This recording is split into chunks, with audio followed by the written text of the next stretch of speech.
Joycelyn David in the house on the Books4Guys podcast.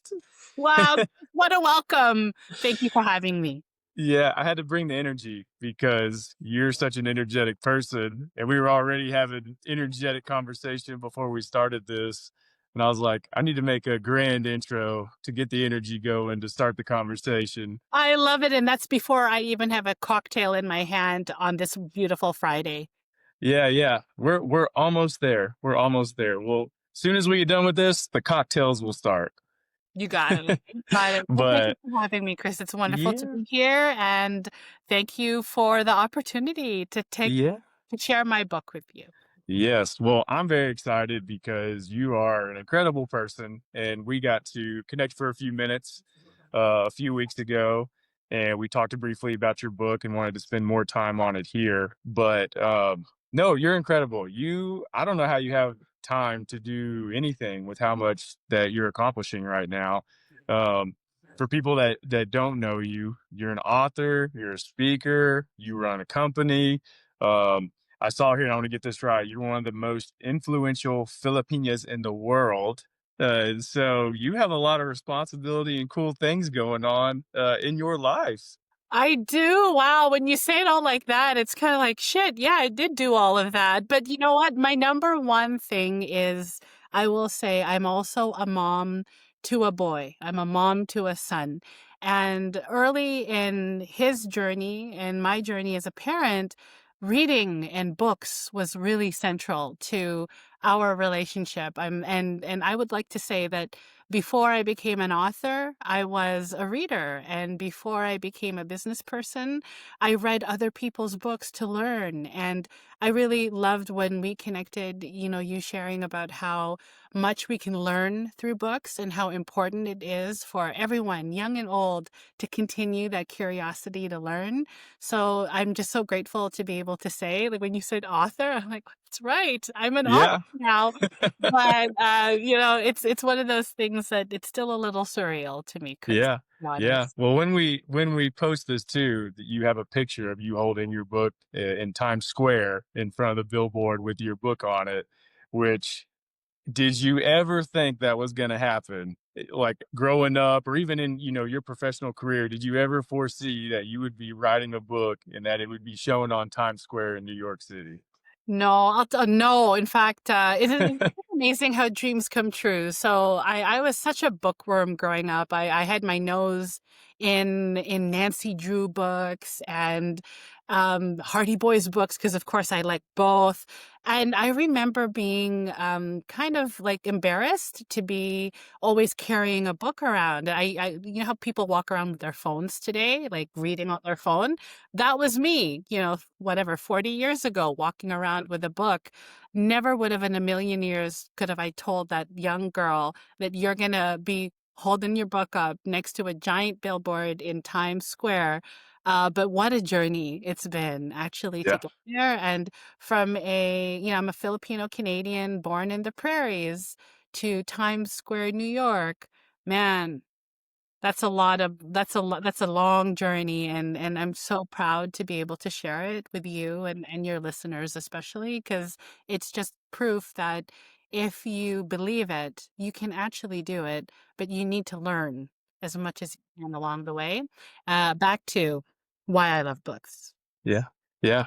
No, and I want you to sit there and think about, all the things that have accomplished because it's so cool to take just a moment, for someone like myself who's learning a lot about you and your background and just like, man, Joycelyn is so cool. Um, and leaders are readers. And that's kind of something, with Books4Guys, we're trying to put that message out there that reading is cool, so as a young person, there's nothing nerdy or nothing not cool about reading. Reading is actually the cool thing to do because when you gain knowledge and have that in your pocket, there's so many things you can accomplish and do. And so I want young people to see people like yourself who are doing amazing things and talking about the importance of reading and writing. And so that's kind of what Books4Guys is all about, is just showing people, that are doing these cool things, how important books are. And so thank you for writing your book. And so just kind of to start, your background, your profession, or just your life, like, for people who don't know Joycelyn, give us a story of just kind of your story of where you're at today and what led to you writing this book. Yeah, I'd love to. So I'll start kind of in the middle and I'll work my way back because my story actually begins when I turned 40.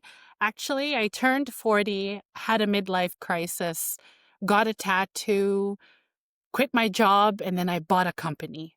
And that is how I became an accidental entrepreneur at the age of 40, at the ripe age of 40. And that is actually where I believe this, like the second chapter of my life actually begins. Wait, can I back up here? Because I'm so sorry. I logged off and people are still messaging me. Hey, How is that possible? you're a very busy person. We got a lot of people messaging you. No, I'm so sorry. Let me just get out of here so that it doesn't bother you. I'm so sorry. You can edit, obviously, right? Oh yes. Yeah, yeah, yeah. Oh, very good. Okay. I'm so sorry because I don't want because I know the pings can be heard, right? No, I think it adds No? to it. You're You you're think it running a adds? company. You're running a company. People are going to be pinging you. I'm sure they ping you at all hours of the day. Actually, they do, but I want to back up. So I'm going to back up and start with my story. So let me back up. I won't start in the middle. I'll go even further back. Okay, so let me reset. Yeah. Okay, so, okay, I get to tell you all about me, Chris. So, I live in Canada. I was actually born in Winnipeg, Manitoba, which is basically Minnesota of Canada. So it's kind of Mhm. the middle of nowhere. My family immigrated from the Philippines, a beautiful tropical country, 50 years ago, and I am the product of an immigrant family who chose Canada as their destination. So I always like to tell the story that my grandparents came with seeds of hope, and then I grew into this giant tree that could flourish and write a book and have a business. My early days was actually growing up in Edmonton, so I'm actually an Oilers fan. Love the Edmonton Oilers, but I know you're all about football, but I was all about hockey growing up. And Hey, we like some hockey here in Nashville. We the Predators. It's becoming a hockey town, so I'm coming on board with you. you're coming on board? Okay, I'm that's coming on board with you. I won't talk about the rivalry though between the teams, Yeah. but it's all good.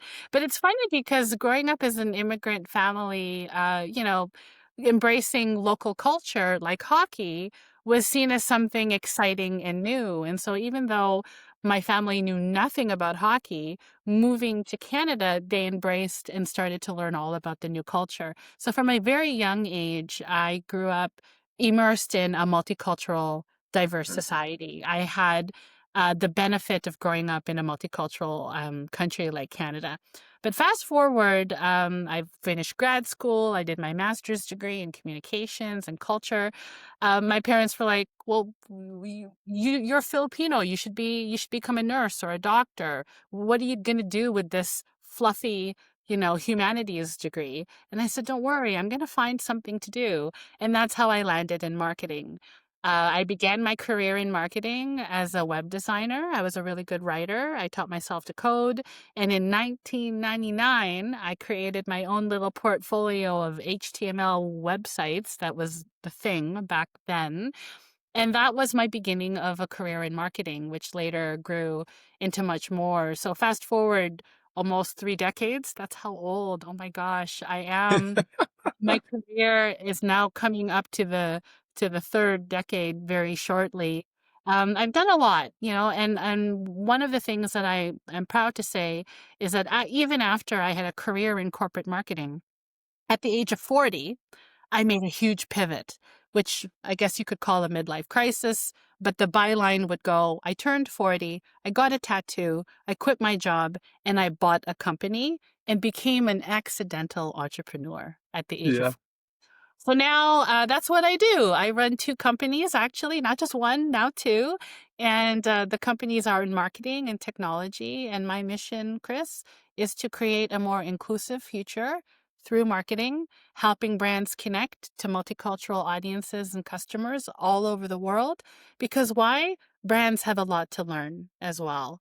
Yeah. And learning about culture and learning how to connect with people in all parts of the world is good for business, and that's the premise of the book that I Yeah. wrote, The Cultural Mindset. Yeah. Well, I wanted you to talk about your midlife crisis. We talked about it a little bit when we first met. I want to be like, you accomplished all of this after your midlife crisis. This is what your midlife crisis led to. Then the rest of us have a lot to look forward to if we can do that after our midlife crisis, you know. So you've done some really cool things. And no, and I love your message about and you talk about this in your book, is just we're becoming more and more borderless, especially in business, and being able to share a message that resonates with many different cultures and many different backgrounds. And how do you do that? Because a lot of people don't know. I mean, you're a great person to lead the charge on that because of where you were raised, and then moving and embracing a new culture, and then going into business. And so I don't think there's anyone better than you to have that voice to teach people. And I was going to ask, so when you speak, do you speak to a lot of like organizations and and companies in different parts of the world, and teach them how to do that? Yeah, it's funny. Short answer is yes. I've been on a circuit, I'd say in the last 12 months, really trying to evangelize the importance of, being open to learning more about cultures and communities that are not your own. And culture goes beyond the skin color, Chris. I think a lot of the narrative today in North America, including Canada, is very race-based, right? But culture is deeper than race or skin color or ethnicity. Culture is way more nuanced and complex. It's the combination of beliefs and traditions and shared values and yes, language, but it's not singular in any way. It's multiple, and I like to describe it like it's a multiverse, like we're living in a Marvel movie, but it's a multiverse of culture, and it's way more exciting inside the multiverse than not being in it. And so I that's what I love about what I do is I help people get comfortable navigating that multiverse. Because Yeah. if you're not from a community or if you're not from a culture, and again, culture again going outside of ethnicity, it can be it can be scary, right? To go into a community or into a place that you're not familiar with. And for brands, I help them build that corporate courage, but I also help them navigate that through workshops, talks, and of course, sharing my framework, which I share in the book, which I try to make very practical, right? So what can we do as individuals to adopt this mindset, and what are practical ways that we can do that? So that's what I enjoy. Next month, I'll be in Edmonton talking to a large public utility company as an example. And their number one challenge is they're trying to recruit and retain staff. Yeah. And funny enough, a lot of their staff are diverse and often not originally from Canada. And they're trying to find ways to attract, retain, and nurture that staff. And a few weeks ago, I had a chance to talk to a reporter in the US who was in the construction industry. Again, I'm in marketing and work with a lot of different brands, but construction, utilities, transportation, food service, retail, all of these big industries are wanting to embrace a more multicultural mindset. Why? Because they know they need to attract workers in order to attract customers and Yeah. obviously viable businesses. And this is why I think my book comes at a great time when, even when public policy and sentiment might be the opposite in the United States today, let's say, businesses are still stepping up to show interest in it. So that's encouraging to me, Yeah. Yeah, Joycelyn. good for those companies to reach out, because you mentioned it, fear, and not knowing how to approach a different culture. And it's a lot of times, I think, in your book, I think would be good for companies, for entrepreneurs who are building something that have plans to work with people globally, or with different cultures. But to be able, I think a lot of people don't have any ill intent when they go to try and build companies, when they're trying to work in other cultures, but they need to know how to go about it the right way, so that they don't do something wrong. That's kind of where the fear, I think, you talk about. Like, there's probably a lot of places out there, I don't know how to sell there or do business there. What's the proper protocols? And how can I do it where they see my genuineness in trying to solve a problem or something like that. And so, good for them to reach out to you to say like, hey, we don't know what we're doing. Can you please help us, guide us to be able to do this the right way? Yeah, and I share in the book too, Chris, a lot of learnings. Like a lot of my own learnings has just been learning by making mistakes as Yeah. well, to be honest, and having difficult conversations at intersection of understanding that, can I ask that question? How do I handle that? How do I behave in the situation? But, being open to that, but also being open to learning, I think has been critical. And one of the things that more recently, I've been talking to different brands about like what is culture. Like culture is again not about ethnicity or skin color, but recently I was asked to talk about a brand in the United States who updated a logo and recently had to reverse the logo because of backlash. Okay, so there's a lot of narrative about why did they change it, what did they do, and my position on stories like that, Chris, has been the brands need to understand that brand culture is shared values, shared identity around a common theme or gathering place that, yes, could be a restaurant, could be a place, could be a brand. And that culture is not to be underestimated, right? It was so strong that the backlash was so strong. And so I use examples like that one to illustrate that culture goes really deep into the sense of identity. And when people embrace it, it can affect how people buy, it can affect how people make decisions. And if brands understand that, they can tap into that, they can connect with it. But if they don't, then it's a missed opportunity in a Yeah. borderless world, right? So I love sharing, some of the what not to do examples that come up in industry, which is like, whoa, what happened to that brand? It had nothing to do at all with what was right or wrong. It just had to do with the brand didn't value or understand their own brand culture. And Yeah. that is my definition of culture. It goes beyond what we might think it might be today, Yeah. and obviously is much more interesting when you have conversations like this today.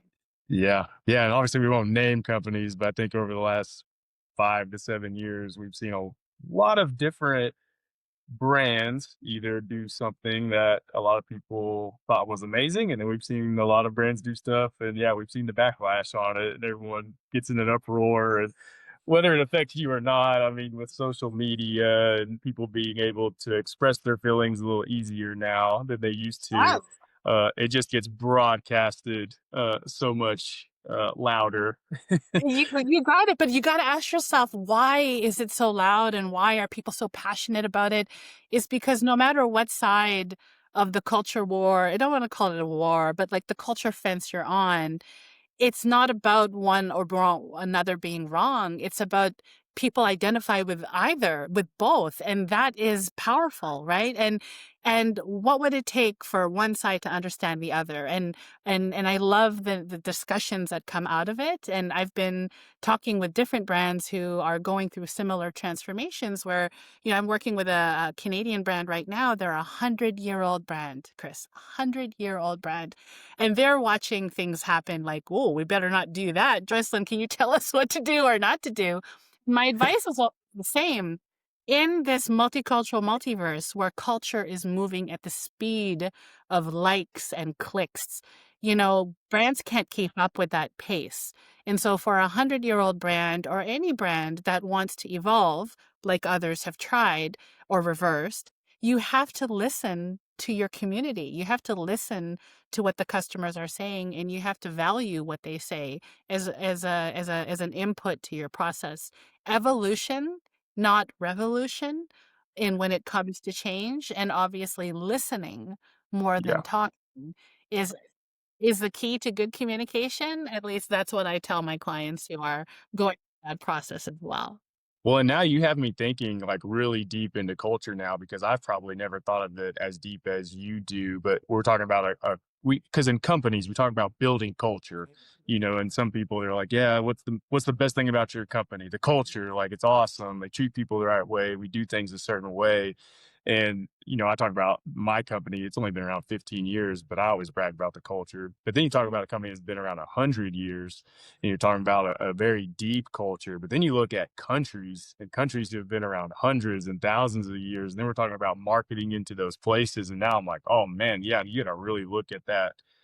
You got to really go deep into that culture to find things and see things the way they do and how they do things. And I've personally, again, I've never really had to, but now that you have me thinking, I'm like, wow, that's a big topic to tackle, especially for companies that are 100 years old and they're trying to grow and hire and retain people from different places and have different values and but still retain the culture they're trying to keep. There's a lot there. There really is, and I like to describe, as well in the book, I talk about how culture has evolved over a millennia, right? And so, as humans, there's a wonderful book called Tribal, written by Michael Morris. I actually quote the book quite a bit in my book, and he talks about how human nature has evolved. That tribal states where hunters and gatherers would grouped together for survival, right? So like attracted like, and you needed to stick together for survival purposes. So that's evolutionary, that's biological. And he talks about how that has carried through human history and how that still continues today, where we're still attracted to like attracts like, and we have our own little tribal, little mini versions of that inside communities, inside families, inside organizations. And so he basically talks about how it's hard for humans to break out of that pattern, evolutionarily speaking. Yeah. And what I argue in the book is how we can break out of that, because we need to actually break out of it, because you need to understand more than what you know. And the rate of culture growing used to be very slow, right? So I think about my family, Chris. They immigrated from the Philippines to Canada. They knew nothing about where they were going until they got there. Then they embraced hockey, and all of a sudden we evolved, and our culture became to embrace hockey as part of our traditions as a family. But culture moved at the pace of people, and it took weeks to go across an ocean. It took years for any change to happen. Fast forward to today, that rate of change is literally instantaneous. I can Google map and go to Maldives and see what it looks like Yep. through technology. But does it mean that I really understand the culture of the Maldives if I've never actually been there? Probably not. But this is where cursory knowledge of culture, we have increased access to information, but it doesn't mean as humans that we're able to digest and understand it at the same rate of change. And that's where I talk a little bit in the book about how AI is going to be like artificial intelligence requires cultural intelligence. And the rate of both of those need to be commensurate for humans, I believe, to be able to work together in a borderless world. We're going to need both. And I know everyone's about AI, and I'm like, cool. But if that AI isn't rooted in cultural intelligence, then that's a flag for us to call out, and something that I continue to explore as Yeah. well. Yeah. Now, and you said something earlier too that kind of aligns with that, is being open to learn and being open to um, the these things that we're maybe not comfortable with or don't know about. And I don't even think I we said the title of your book, The Multicultural Mindset. We've been Mhm. referencing it, but I don't think we've actually said it yet. But the multicultural mindset. But talking about, yeah, just being open to learn. And again, it goes back to the importance of reading. And you talked about making mistakes and kind of learning on the go. Well, if I don't want to make those same mistakes, I need to read your book so that I don't make those same mistakes in these companies as well. But shifting to your book directly, when did with all this other stuff going on, you're running a company, you're a mom, you're a wife, when did you decide, hey, writing a book needs to be something that I do. I've got something to share that's important. When did you say, hey, I'm going to do this? I remember the date exactly, Chris. I get a lot of outreach emails. I'm sure you could imagine, lots of spam, lots of outreach emails. I kept getting these emails from Forbes Advantage. And I was like, who are these people? Why are they so persistent? Let me get on a call with them. And I remember like I kept juggling the time because I was busy. And this lovely lady booked a meeting according to my availability. And it happened to be on American Thanksgiving. And I didn't realize that she was American and taking a call while her turkey was cooking with me because it wasn't a holiday in Canada. Yeah. So Hey, the minute we turkeys take a long time though. She probably had time to talk. Yeah, she actually said so. She's like, "It's fine, the turkey's cooking, I'm all good, I can do it." But, like, as somebody who respects other traditions and cultures, I would never want to ask anybody to take a call on American Thanksgiving because that's the time to be with family. But she was gracious, and I knew she was serious taking a call Right. with me on Thanksgiving. So the book journey for me began on that very day where she asked me one question. She said, "We are looking for diverse perspectives and authors. We like you. Our team has done some research on you. If you could write a book about anything, Joycelyn, what would you write about?" It takes a lot for me to be speechless. I was speech. I was like, good question. I've never actually thought of that. Why are you like, tell me more about this process. And I learned in talking with them that they wanted to cultivate new author relationships, but more importantly, they wanted to make sure that they were looking outside of their normal recruitment, right? So it wasn't a DEI checkbox. It wasn't anything like that. It was a conscious effort to seek diverse voices that were unlike the ones that they had already. And I that really resonated with me. And so we regrouped a few weeks later and I pitched them two book ideas. One that was maybe a little bit more personal, and then one that was a little bit more business. And we landed on the concept of the multicultural mindset to link back to my core business. And they loved the idea and they said, great, let's publish this one. Sign on the line here and we can get going now. We'll get you a book team and everything. And I was like, well, wait a second. Like I'm running a company. I got lots to do. I was still very hesitant because I also knew, to be honest, Chris, that long form writing was not my strength, but I also knew that I wasn't necessarily ready to open up to the degree that I knew I would need to for the book. But I asked them one qualifying question and I said, could you just tell me, have you ever published any other Filipino author before? A Filipino writer, Filipino author? Do you have anything else in your pipeline? Took them about a week or two and they came back and they said, actually, no, we haven't. You would be the first. I had Oh, just won that influential Filipino of the Year award. yeah, And I said to myself, I would not be an influential Filipina if I didn't step up to this opportunity that's now. right. I, Yeah. I signed on that day, and a year later, the book came out. Yeah. That's amazing. So you admittedly had a little bit of a push. It was something that you didn't really set out to do on your own, at least at that time. It was, I'm sure maybe you had a thought about it, but without them saying, "Hey, Joycelyn, we want you, we think what you have to say is important. We want you to do this." That may have never happened. But Yeah, very true. Very, yeah, very true. but that's very cool because some people, they have a goal. I'm gonna write a book. I'm gonna do this. But you kind of had a little extra, like, should I? Okay, I'll do it. And then when you did, how great! How great of a feeling now that you're able to use that. Um, in your coaching and in your speaking and being able to if you can't talk with everyone, like myself, this is a book that I'll read on my own. I probably won't experience you, maybe my company, that'd be cool if they did, but it's cool that people like me can read your book without um being lucky enough to be at a company who books you to talk and train them. So it's just you're going to be able to have a bigger impact now that you've written this book, and more people will be able to learn from it and be guided by what you have to say. So that's awesome.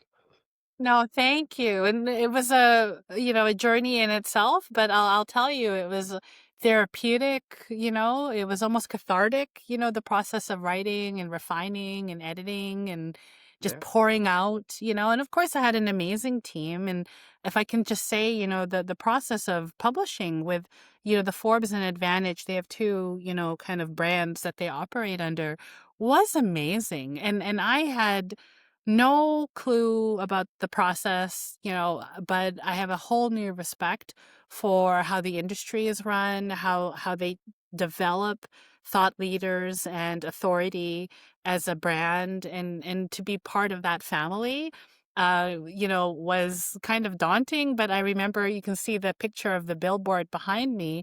I Uh, remember I went to Charleston, which is where the head office is for the Forbes team, and I met with a few of the other authors who were there getting ready to launch their book, and I met the CEO and the team. And I remember just being in awe. And then the CEO pulled me aside and he said to his team, um, this one, we're going to do the Times Square package for her. And Get and that and I just done. remember motioning, like, yeah, yeah, yeah, that's gonna happen. And I just remember thinking, I have no idea what he's talking about, but that sounds cool.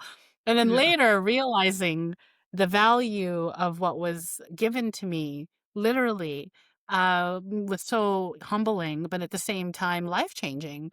My family came out with me to experience that. We did a photo shoot, video shoot in the middle of Times Square. And it's one thing to say you have a billboard, but it's another to actually physically see it, to be Yeah. honest. And Yeah. very, very surreal. But that came from the generosity of the team, because they knew that it was something that there was even a moment when I said, should we keep going with this book? Because the election was going on, and there was sentiments and changes in the market where we were intending to sell the book. Is this still viable? And it was actually the Forbes and Advantage team who said, yes, like, absolutely, we still Yeah. support it. And absolutely, we still want to publish it because we believe in it and we believe in you. And they put their money where their mouth is with the Yeah. Times Square as Yeah. well. So, Well, yeah, a little bit of that's a backstory to share, because it's those things that I think you know go beyond what you can Google or find out about people or organizations online. There's always a story, and that's the beauty of books. You get to know more of it yeah. by reading and learning Yeah. more, right? And that's No. why I almost feel like I've got 5 more books in me now, Yeah. waiting to. Well, you answered one of my questions. I'm going to get there as I won't take too much of your time, but going back to Advantage, I haven't worked with them as much as you, but they are genuinely great people. Um, they sent me a stack of books to read and got us introduced. And so they were like, "Hey, let's get you introduced to some of our authors and email introductions." And I was like, "Okay, cool."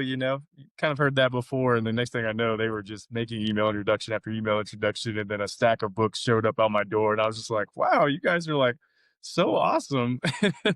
Like Well, they really Adam, are. would They really, message really me are. back. And I'm like, holy cow, you didn't have to do that. Like, I'm so shocked. So just to add to like how great of an experience even I've had as just someone who's interested in learning more about the authors that work with them, like yourself. Um, but I just have a couple more questions for you. When writing your book, did you have certain times of the day where you said like, "Hey, I've got to wake up because Yes. you're busy." Like, "Hey, I've got to carve out time to make sure I write this." What did that look like for you? So my process was interesting because I'm an actual writer. So I've got notebooks and pens and paper everywhere. I've got scribble pads and post-it notes and everything. So I'm old school that way. But I realized, like, oh my God, I need to organize this. So I started using voice notes. So I Yeah, would use voice notes to, tell myself ideas and don't forget to bring that idea forward. And the process for me was, it became like journaling every day, a little bit a day. And then we would follow what was the book plan, which was a general roadmap of the topics and the organization of the ideas that we wanted to follow. But as you know, in any creative process, it's very fluid, yeah, extremely fluid. And for me, the writing part was amazing. And I did actually, change up the title midway through of the book as well. Originally, we were going to call it the multicultural era. I was always stuck on the multicultural because I like the idea of a multiverse and multicultural, and it's not just, one lane, it's a Yep. super lane. I like the But colors too. yeah, and The and colors are actually the great. the the book design cover was done by a wonderful designer at the Forbes Advantage team. Her name is Megan. I'm in marketing, so I came with like a mood board and I had a vision, and she nailed it. Like in the first design, we already had the concept and she refined it within one or two revisions. And that's hard for designers to do, quite frankly, but obviously extremely professional. And so we landed on the mindset once we had seen the design, because the shift was less theoretical of stating this is the history and this is where we are, and it turned more into a self-empowerment. What can one do is really from yourself, and that's was pivotal in terms of the development. So the process was definitely collaborative. Definitely up and down. Definitely had lots of notes and lots of voice notes. But what I will also say is that it was probably for me very surprising how much came out. Like once you start, uh, I was surprised how much I actually had to say. And that's why when I say I think I got 5 more books in me, is I really understand now the importance of words, the importance of documentation and legacy. And as a mom with a son, thinking about the future generations and even my staff, books are still regarded highly as, historical artifacts that will live through all time. And even while life may move on and I'll move on one day, my book will still be there for all That's time. right.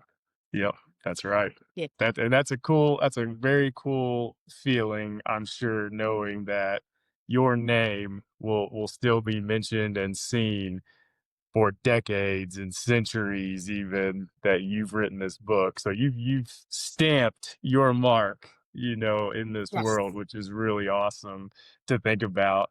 Um, the last question for you. So I asked this, again, you've written this book, you got a lot to speak about in regard to the book. Are you still able to find time to read as much as you used to? And are there certain books that have meant a lot to you or books that you recommend when to others if they ask you for a book recommendation? Yeah, I actually have a pile of books right next to me here. Actually, if I take what I have here, I'll tell you exactly what I'm reading right now. So, I actually have a couple of books from the Advantage team. One that they gave me here is called Liftoff.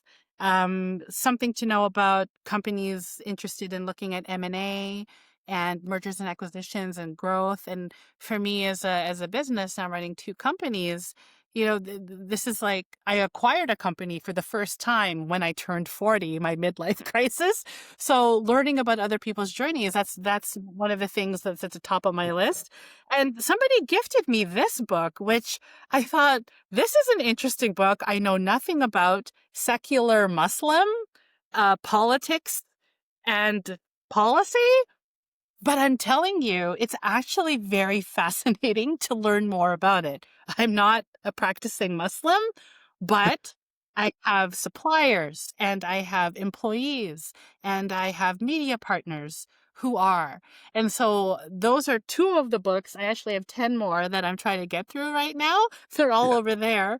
But that's what's literally on my desk right now, next to my book, of course. Yeah. But there's one other book that I really like to recommend to young people, and I mentor a lot of people. There's actually two that I reference often. Is the classic, Dale Carnegie, How to Influence and Win Friends. I feel like that's a manual that more and more young people need today Yeah. in a world where technology and the ease of technology doesn't always mean that we're developing those same skill sets that I think are vital. And so that's been reprinted and redone, obviously. But that's one that I make required reading, I think, for a lot of people on my team. Yeah. And then The one that I'm also, she's a fellow influential Filipina award winner, also an author, founder of Rappler, and she also won the Nobel Peace Prize for her work with Rappler. Her name is Maria Ressa. Don't know if you've heard of her, but Maria Ressa, a Filipina woman who wrote a book called How to Stand Up to a Dictator with regards to the politics and the use of social media in against journalism and journalists in the Philippines. And so her work won her a Nobel Peace Prize. She and I won the same award, different years apart, and she wrote that book, How to Stand Up to a Dictator, which I feel is unfortunately like a sign of the times that maybe people need to know how to stand up, right? Like how to stand up and not be passive about injustices wherever they may be in the world. So in the spirit of sharing that, a classic Carnegie book and a more modern Filipino woman author like myself, Maria Ressa, those are the two that I would love to share with your audience Yeah. today. Well, definitely I'll have to add hers to my list. The Carnegie book, it's amazing. I think everyone I've asked that question to, they all refer to that book. That's how powerful that book is Yeah. to a lot of people. But yeah, we'll add those to the list for sure. And I have like a Goodreads list that just keeps getting longer and longer and longer. And I'm like, I need a full time job that is just reading Just books read. all day. Maybe So I'll are catch you up. physical? Are you a physical book person like me, or do you do Yeah, and that's kind of audiobooks? that's why I don't get through as many. I have friends, they're like, I read 60 books this year. How'd you read 60 books? Well, when I'm working out, when I'm walking, when I'm driving, and I'm like, I've got to get on the audiobook track because I physically reading books for me, I read fast, but it's, the time of physically looking at the book, it's just not the same. But I got to get on the audiobook train. I've got to get going faster with that. Yeah, give it a try. You might like it. Yeah. It's not for everyone, but the older I get, the eyes, the glasses, I feel Yeah. like the audio is starting to get, yeah, I'm starting to see the appeal of the Yeah. audiobook. And I Yeah. do an audiobook just to share, my experience too with Advantage. I mean, they cover everything and doing an audiobook recording was really cool as Yeah. well. So, Well, I'm gonna have to. I like podcasts, so hopefully, maybe it'll be an easy transition if I just give it another try. I'm sure I could get motivated to do that. But Joycelyn, thank you so much. I mean, I don't want to keep you. You again. I was kind of laughing. I'm like, most people in their midlife crisis, they buy a car, they get a tattoo. You bought a company, and now you're an author, and you've done all this stuff. So you did your midlife crisis the right way.